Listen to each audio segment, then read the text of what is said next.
They are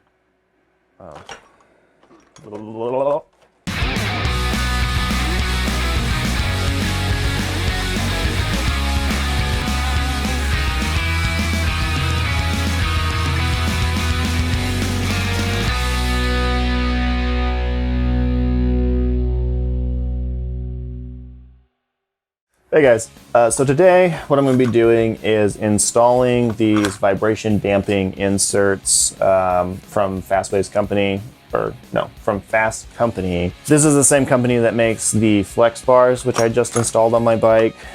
Going back a little ways, basically what I did was I bought these Fasst Company Flexx bars thinking that they were going to solve the vibration buzziness in my handlebars. I read somewhere they cut the vibration in your handlebars by a lot. Turns out it's not enough. I was still having problems with my fingers going to sleep.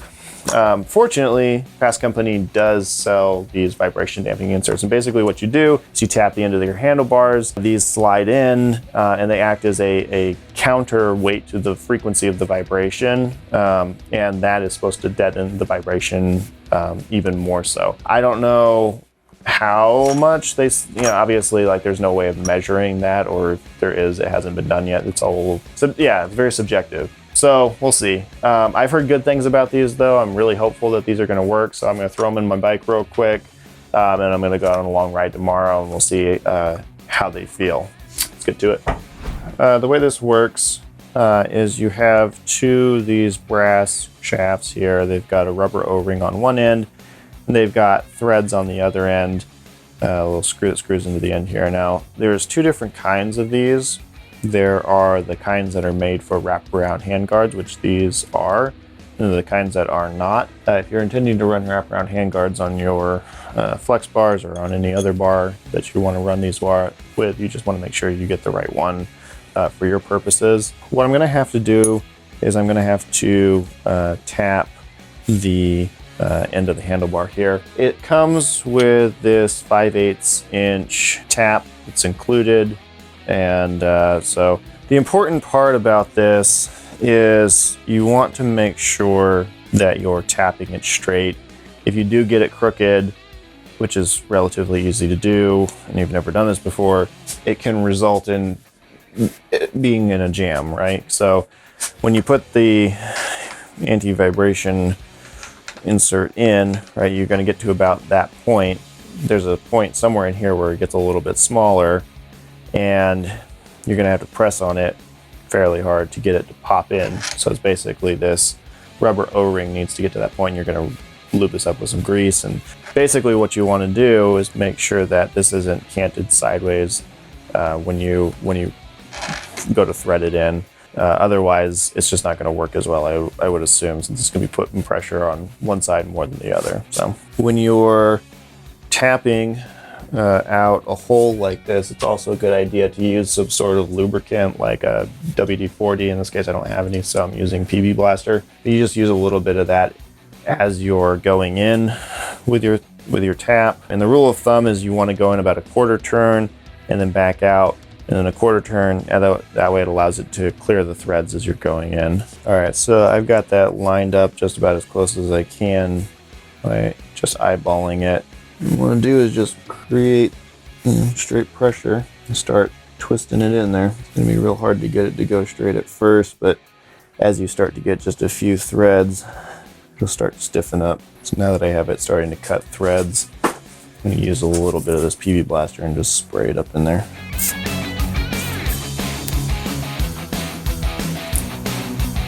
So with this, you want to run the tap in to the last thread. The tap is the same number of threads as these bar inserts. So once you get to that point, you'll know. On the other side, you want to leave just a little bit of room according to the instructions, so that way it doesn't hit the end of your throttle tube and prevent your throttle from closing. So I just pulled the tap out, and of course it's all covered in metal shavings. I looked inside the hole here, and of course there's a bunch of metal shavings inside there as well. I don't know if that will affect the vibration damping capabilities of the insert. So I'm going to try to just get as much of that out as I can. It might be better to like spray some sort of solvent, like a brake cleaner or something in there to get it out. There again, I don't have that on hand, but basically what I don't want to do is push the insert in there and then have those little metal shavings affect the little O-ring at the end of the vibration damper. So I'm just gonna try to get out as much of that as I can, and then I'll put the insert in there.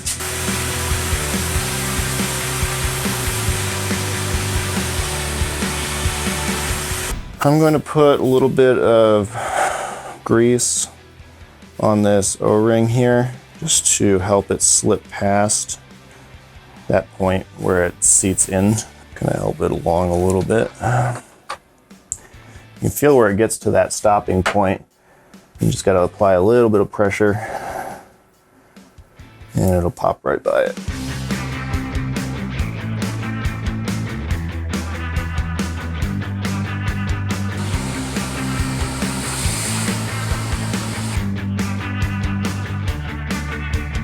I cannot stress just how important it is to make sure that your tap goes in perfectly straight, right? Because you've got a hole that's going one way, right? And your tap might be off by a degree or two. Like you can see, I don't know if you can really see it, but like this thing's maybe 5 millimeters out here lower than maybe where it should be, which means that when this section of the vibration damping insert is in here, it's like right about here on the handlebar, which is causing it to put pressure, right? This bar is putting pressure on these threads as they're being screwed in. So I tapped both ends. Well, I tapped that end and I went to screw this in. I screwed and turned it and turned it and turned it and turned it and couldn't figure out why I couldn't get the threads to start. Came over here, did the same thing. I was like, that must be a fluke. Let's try it again. Did the same thing. Turn, couldn't get the threads to start. I was like, what the hell? We screwed this thing in backwards and realized it was just like a little bit off, not much, like a little bit. Then I kind of took the tap and kind of muscled it a little bit up as I was turning it back in and just kind of like loosened up the threads a little bit. So they're not cross-threaded, but they are a little bit looser. And so now when I go to screw this thing in, it's really tight. It's like the further you go in, obviously, the tighter it gets. And like I said, it's not cross-threading. It's just the fact that the shaft, as it gets in here, is putting more and more tension on the threads the further in you go. So I greased them up a little bit. And there again, like I don't actually know how much of an effect this would have on the performance of the thing, right? If there's constant pressure being placed on that shaft, that shaft's not basically free floating in there, which it's not because it's suspended by that rubber O-ring on the inside. But if as an emphasis of pressure being placed one way or the other, I don't know how that would affect the performance of the part.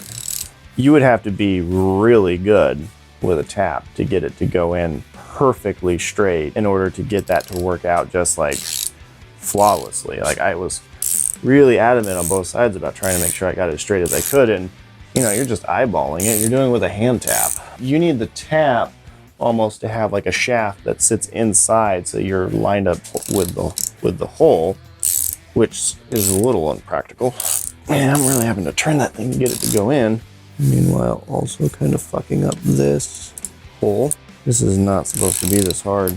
Expectation that you're gonna tap a hole with a hand tap perfectly, so that way there's no excess tension on these threads. It just doesn't seem doable, right? You need a machine shop to do that. All right, so basically what I did was I ran the tap through a couple more times in the same thread pattern as I got the thread started. And what I did, since it was pointed down just a little bit from perfectly straight, is I applied pressure inward as the tap was passing through the top, right? So I pull down the bottom and push up on the top, and it cuts the threads to be just a little bit wider, and that allowed me to run the insert in all the way without really having to press on it too hard. I was really cranking on it before. One thing I will say about this that you'll want to think about if you run into the same problem, if you're cranking that hard on it, this Allen slot is just you're gonna strip it out if you try too hard. So if you do that, you're completely fucked. I don't know what you would do, but you would be in a pickle. I'm gonna do the same thing to the other side, and hopefully I have any kind of luck.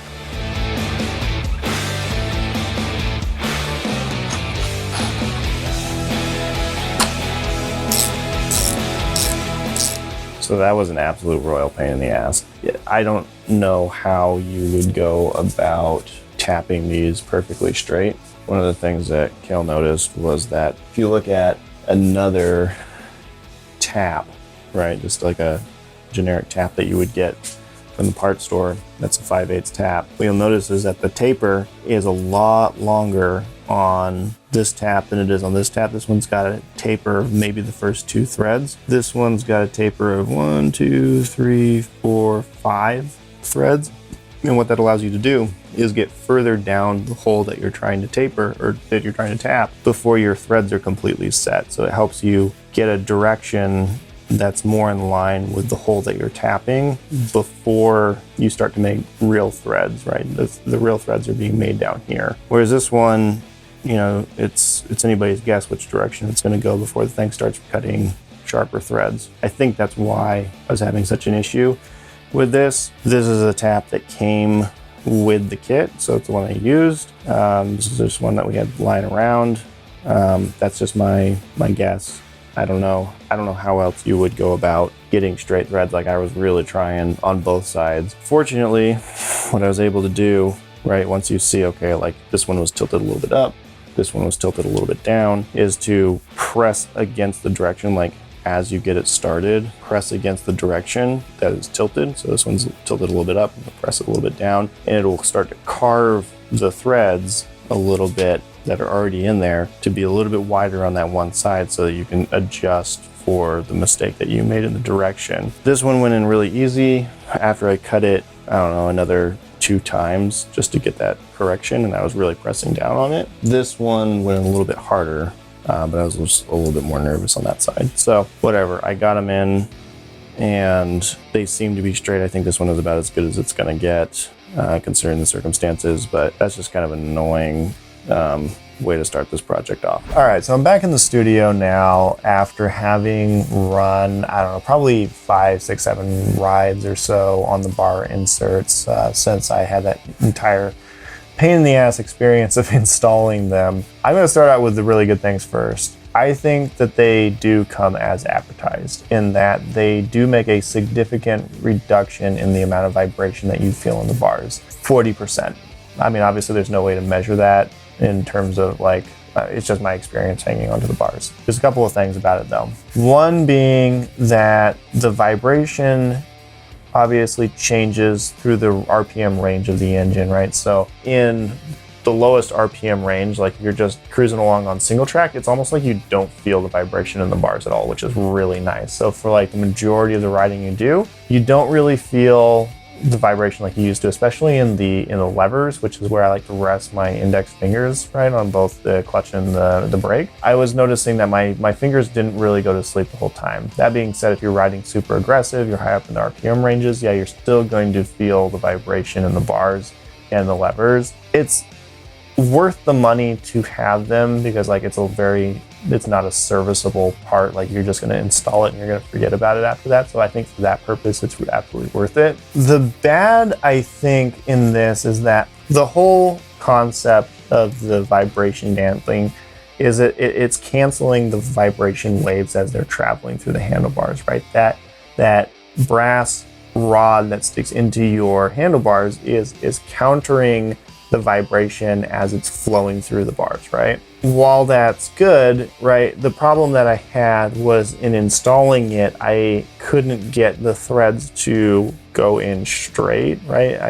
I still think that that's a problem with the tap that they provided. The brass rod was put in at kind of an angle just a little bit to the point where I couldn't get the threads to start. And once I could get the threads to start, they got tighter and tighter and tighter as I screwed it in, because the more you screw it in, the more that brass rod is going to want to travel inside of the handlebars to align with the threads, not with the hole, right? So it's going to be putting increasing amount of pressure up on the sidewall of the inside of the handlebars, And my thinking is that the more pressure you have from that metal rod inside the handlebars pressing against the inside wall of the handlebar, the less vibration damping you're likely to get, because that isn't able to freely float inside there, inside the handlebar, canceling out the waves of the vibration.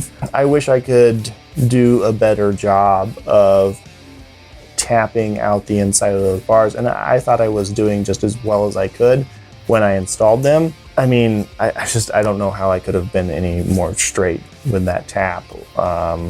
So it's kind of disappointing in that way that I couldn't have somehow gone back and just like done a better job, or I don't know if I could have done a better job. It's just, at this point, it's all hearsay. I am very pleased with the fact that they did work, but I think that there's probably more to be had out of them. You know, if they'd just gone in perfectly straight and there was no like resistance on the threads as they got tighter as I was screwing in the bar ends. It's a little bit of a disappointment, but I'm still happy that they worked. I think that they are a great product. They seem to be built to a quality that you would expect from a company like Fasst. I will continue to run them. I think that, you know, at this point, obviously, there's no reason not to, and they are providing some vibration damping, so that's good. I don't think that there's any reason to do like a long-term review of these, because like I said, it's not something that's going to wear down over time. I think that what you get from day one is what you're going to continue to get throughout. You're not going to service them. You're not going to think about them after they're installed. And that's actually a really nice thing in a way, because, you know, like I said, you just don't have to think about it after that. So I'm happy with them. I think they're worth the money. I think that I would install them on any bars that I have going forward. Yeah, I mean, if it saves your fingers from getting nerve damage, then, I mean, that's one more thing that's just going to keep you from having that fatigue in the long run. The next thing that I'm actually thinking to actually remove the vibration even more would be to put on the XC gears, the Mako mount, the actual bar base mount. So with that, I'd be running the Flexx bars, the vibration damping inserts, and the bar base, like the bar rubberized mount. I feel like there's probably no better way to remove the vibration out of the handlebars than to use all three of those. But at that point, it just seems like this absurd amount of stuff going on to reduce the amount of vibration you're feeling. Anyways, for what it's worth, I hope that was helpful. One of the things that powers our entire channel are our line of GoPro helmet chin mounts. These are custom made for every single helmet that we have in our store. We've got like 60 or 70 of them at this point, and there's a ton of benefits to them. I won't go into it all now, but check them out. They're great for mounting up GoPros to your helmet, and they're made here in the USA and by us, so it supports us and helps us make more cool videos like this one. There will be links to those in the description below, as well as to our awesome new t-shirts, which we just got. Links to that in the description below. So check it out. Check out our Instagram and all of that cool stuff. Catch you next time.